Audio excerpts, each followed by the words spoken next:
Hi, welcome to another episode of Got Scraps. Recently I've had lots of questions about my Cricut. One of the most often asked questions seems to be, how do I cut out the shapes that I find on many of the cartridges, the Cricut cartridges, such as the Sesame Street Friends, Dreams Come True, and the Happily Ever After cartridges. The cartridges that are character cartridges. Also the Hello Kitty, the Disney Cars, those types of cartridges. So that's what I'm going to talk about in this video log. I'm going to talk about how to do that and about the layering.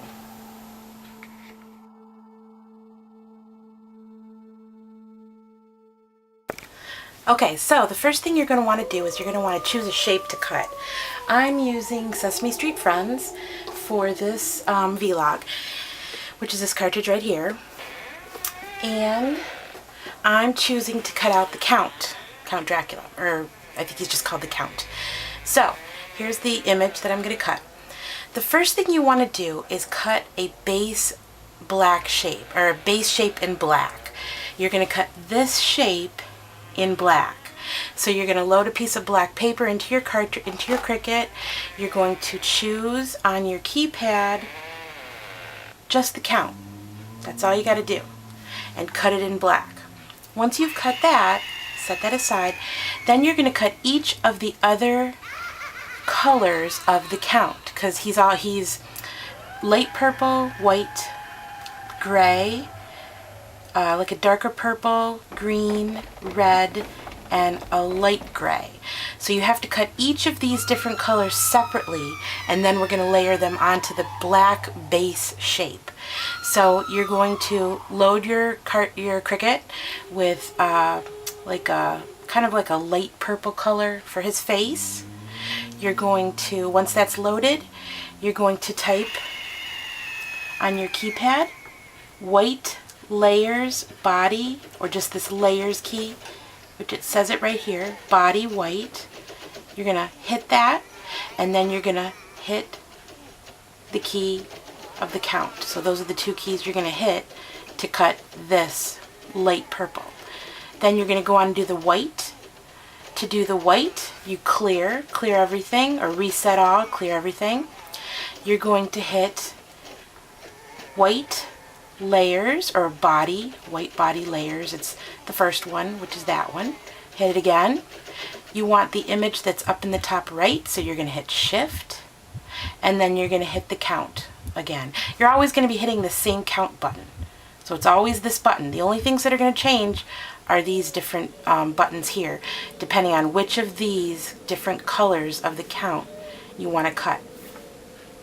So then after you cut the white layer, which is mostly the eyes and different features on his face and his cufflinks, but anyways, then you're going to hit Reset All, and you're going to cut this layer, which is like a darker gray, like a gray color. To do that, you're going to hit Layers 1, which is right here, or actually it's Layer 1, Layer 2. It's just layers. It says Layers, Layer 1, Layer 2. You're going to hit that, and then you're going to hit the Count. After you cut that, you're going to cut this layer, which is the top right. You're going to reset, hit the layers, Layer 1, Layer 2. You're going to then hit the Shift, because it's in the top right, and then you're going to hit the Count button. And you're just going to do the same thing for this box. So you're going to need to cut each of these different colors. Now, if you have Design Studio, you can cut the purple and the green separately. If you don't have Design Studio, which I didn't have it for quite a while, I just recently got it, but so I didn't have Design Studio. Most of the work I've done has been without Design Studio. So all you have to do is you cut it once in purple, you cut it again second time in green. It does waste paper, but unless you have Design Studio, there's nothing else you can do about that. That's the same for this shape here, which is like a darker gray and then a lighter gray down there.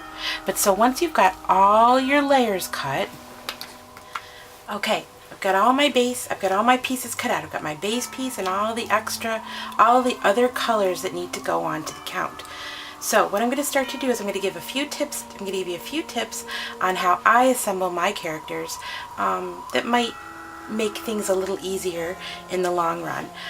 One of the tips I like to do is when you're cutting a character, and this could be for any of the characters because they all have tiny pieces, little small pieces such as the mouth or the eyes, a lot of times you might lose them. And it's kind of a pain in the neck. So what I do is I take a Post-it note and I flip it over. So I pull it off, I flip it over, and there's the sticky side. And I take those little tiny pieces that I just cut and I put them on the sticky part of the Post-it note. And it really helps me to keep track of the little small pieces as I'm assembling the rest of my character. So that's one of the tips that I do.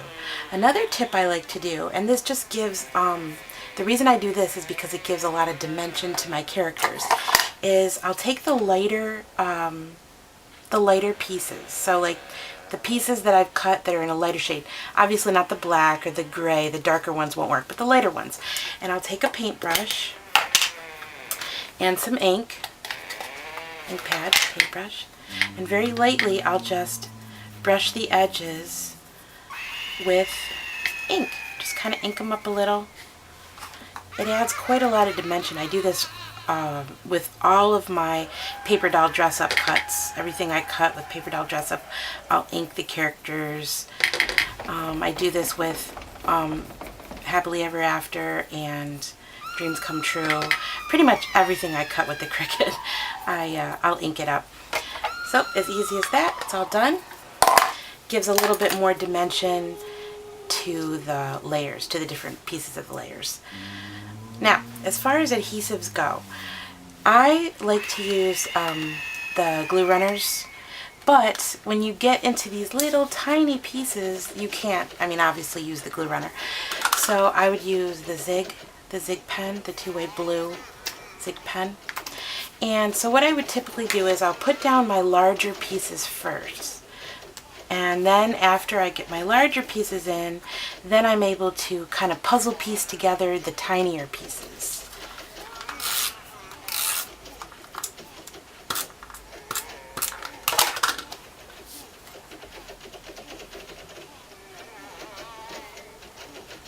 And it's just like following a puzzle. It's like when you were a kid and you did puzzles. You're just putting it together like a puzzle.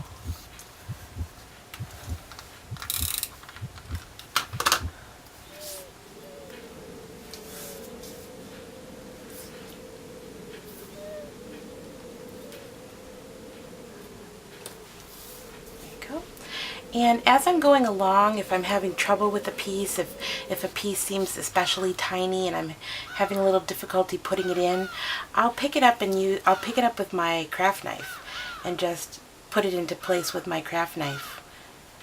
I'm not sure where this piece goes quite yet, but it makes it a little bit easier if you just use a craft knife as opposed to your fingers. Sometimes your fingers, they're too big and you can't get the pieces in quite right. I'll just put one more in.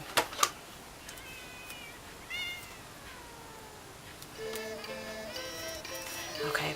One last tip before I'm going to shut the camera off and finish it, but one last tip is if you do have a piece, for example, this often happens to me with the white, is so tiny that you can't even, when it cuts, you can't even take it off the mat. I use a white pen. In that case, I'll use like a white opaque pen instead of the little piece of paper and just kind of dot it in where the white goes. And that happens a lot when I'm cutting shapes, smaller shapes. Like this count is actually cut at 4.5 inches. So if you're going to cut larger shapes, so say I would say 5.5, 6-inch shapes, larger shapes, you might not have that trouble, but when you're cutting smaller shapes, you might. So you can just use a white opaque pen to fill in where the pieces were cut too tiny.